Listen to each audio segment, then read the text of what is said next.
ఈసారి తెలంగాణలో 3 విడతల్లో జరిగినటువంటి సర్పంచ్ ఎన్నికల్లో కూడా 2 విడతలు కంప్లీట్ అయ్యాయి. అయితే ఇప్పటి వరకు కూడా ఈ 2 విడతల్లో కూడా ఎప్పుడూ లేనటువంటి రికార్డులు, ఆసక్తికర అంశాలు కూడా చోటు చేసుకున్నాయి. అయితే ఇప్పుడు మరో అంశం, ఆ గ్రామంలోని ప్రజలు ఇప్పటి వరకు కూడా అసలు సర్పంచ్ ఎన్నికల్లో ఓటు వేసిందే లేదు. అందుకు కారణం ఆ గ్రామ సర్పంచ్ ఎన్నిక ఎప్పుడూ కూడా ఏకగ్రీవం అవుతూనే వస్తుంది. కానీ 7 దశాబ్దాల తర్వాత ఆ ఊరి ప్రజలు మొట్టమొదటిసారిగా కూడా సర్పంచ్ ఎన్నికల్లో పాల్గొని ఓటు వేయబోతున్నారు.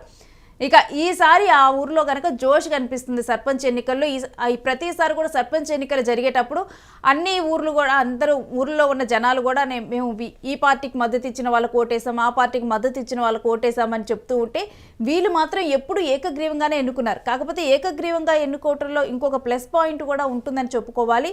అక్కడ నిధులు ఖర్చు కూడా ఎక్కువ అవ్వదు. సో ఇదంతా కూడా చాలా ప్లస్ అవుతుంది. కానీ ఈసారి సర్పంచ్ ఎన్నికలకి 7 దశాబ్దాల తర్వాత మొట్టమొదటిసారిగా కూడా వాళ్ళు సర్పంచ్ ఎన్నికల్లో ఓటు వేయబోతున్నారు, వాళ్ళ ఇష్టానుసారంగా కూడా.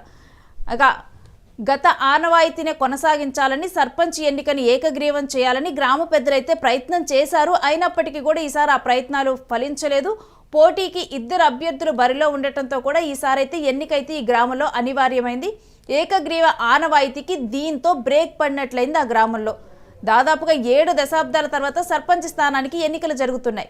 ఇంకా ఆ గ్రామం ఏంటో చూద్దాం. ఆదిలాబాద్ జిల్లాలో ఉన్నటువంటి బారంపూర్ గ్రామ పంచాయతీలో ఇప్పుడు ఇది జరుగుతుంది.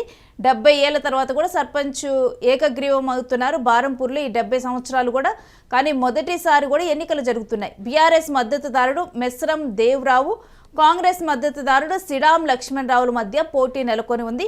వీళ్ళిద్దరు ఏకగ్రీవం అవ్వటానికి ఒప్పుకోలేదు. గ్రామ పెద్దలు అక్కడ సర్ది చెప్పాలని చూసినప్పటికీ కూడా ఇంకా అందుకే ఇప్పుడు ఎన్నికలు జరుగుతున్నాయి. ఆదిలాబాద్ జిల్లాలోని గ్రామ పంచాయతీలకు విడతల వారీగా కూడా ఎన్నికలు నిర్వహిస్తున్నారు. ఇందులో కొన్ని గ్రామాలు పంచాయతీ సర్పంచ్ స్థానాలు ఏకగ్రీవం అయ్యాయి. కొన్ని పంచాయతీల్లో మాత్రం తీవ్రమైన పోటీ ఉంది. ఇక ఆదిలాబాద్ జిల్లా తలమడుగు మండలంలోని బరంపూర్ గ్రామ పంచాయతీలో మాత్రం గత ఆనవాయితీకి భిన్నంగా ఇప్పుడు పరిస్థితులు కొనసాగుతున్నాయి. ఈ బరంపూర్ గ్రామ పంచాయతీ 1956లో ఏర్పడింది. ఈ పంచాయతీకి అనుబంధంగా మదనాపూర్, కోలంగూడ, నర్సాపూర్ అనే ఈ 3 గ్రామాలు కూడా ఉంటాయి. పంచాయతీ పరిధిలో మొత్తం 10 వార్డులు ఉన్నాయి. సుమారు 3000 జనాభా ఉన్న ఈ గ్రామ పంచాయతీలో 2300 మంది ఓటర్లు ఉంటారు. అయితే ఈ పంచాయతీ ఏర్పడిన నాటి నుంచి ఇప్పటి వరకు సర్పంచ్ స్థానానికి పోటీ లేకుండా గ్రామ పెద్దలు పూనుకొని ఎప్పుడూ కూడా ఏకగ్రీవం చేస్తూ వచ్చారు. గ్రామ ప్రజలందరూ కూడా ఒక తాటిపైకి వచ్చి గ్రామాన్ని అభివృద్ధి చేసుకుంటూ కూడా వచ్చారు. కానీ ఈసారి మాత్రం ఆనవాయితీ కొనసాగకుండా బ్రేక్ పడింది. సర్పంచ్ స్థానాన్ని ఏకగ్రీవం చేయాలని కూడా ప్రయత్నించినప్పటికీ కూడా ససేమిరా అంటూ కూడా ఉన్నారు పోటీదారులు. ఇక ఈసారి పంచాయతీ సర్పంచ్ స్థానాన్ని ఎస్టీ జనరల్కి అయితే కేటాయించారు. 3వ పంచాయతీ ఎన్నికల్లో భాగంగా బరంపూర్ పంచాయతీ సర్పంచ్ స్థానంతో పాటు వార్డు సభ్యులు స్థానానికి ఎన్నికలు జరుగుతున్నాయి. ఈ పంచాయతీలో 10 వార్డు సభ్యుల స్థానాలకు గాను 5 స్థానాలకు జనరల్కు, 5 స్థానాలు ఎస్టీకి కేటాయించారు. ఎస్టీకి కేటాయించిన 5 స్థానాల్లో 2 స్థానాలు ఏకగ్రీవమయ్యాయి. మిగిలిన 8 వార్డు స్థానాలకు కూడా సర్పంచ్ స్థానానికి కూడా ఎన్నికైతే ఇప్పుడు జరుగుతూ ఉంది.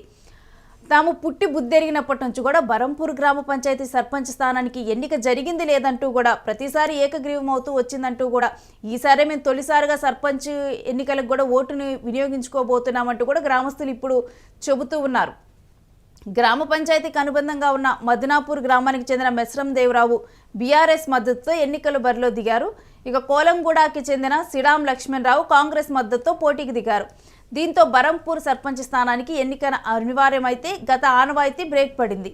మరోవైపు గెలిపే లక్ష్యంగా కూడా 2 అభ్యర్థులైతే ముమ్మరంగా ప్రచారం కొనసాగించారు.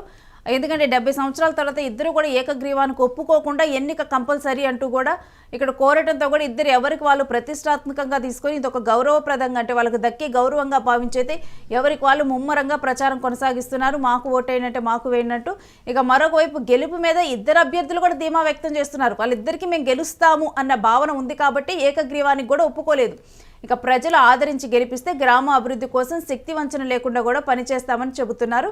ఇక మొత్తం మీద 7 దశాబ్దాలుగా కొనసాగుతున్న ఒక ఆనవాయితీకైతే బ్రేక్ వేసి ఎన్నికల బరిలో నిలిచిన ఈ 2 అభ్యర్థుల్లో గెలుపు ఎవరికి వస్తుందన్న ఆసక్తి ఆ గ్రామంలో ఎక్కువగా నెలకొని ఉంది. ఎందుకంటే ప్రతిసారి ఎన్నికలు జరిగితే కనుక ఎవరో ఒకరికి గెలుపు రావటం అదంతా కూడా చాలా కామన్గా మారుతుంది. కానీ 70 సంవత్సరాల తర్వాత వాళ్ళే స్వయంగా ఒక అభ్యర్థికి ఓటేసి అక్కడ సర్పంచ్గా ఎన్నుకునే క్రమంలో ఎవరు గెలుస్తారు అనే ఆసక్తి మాత్రం తారా స్థాయికి చేరింది.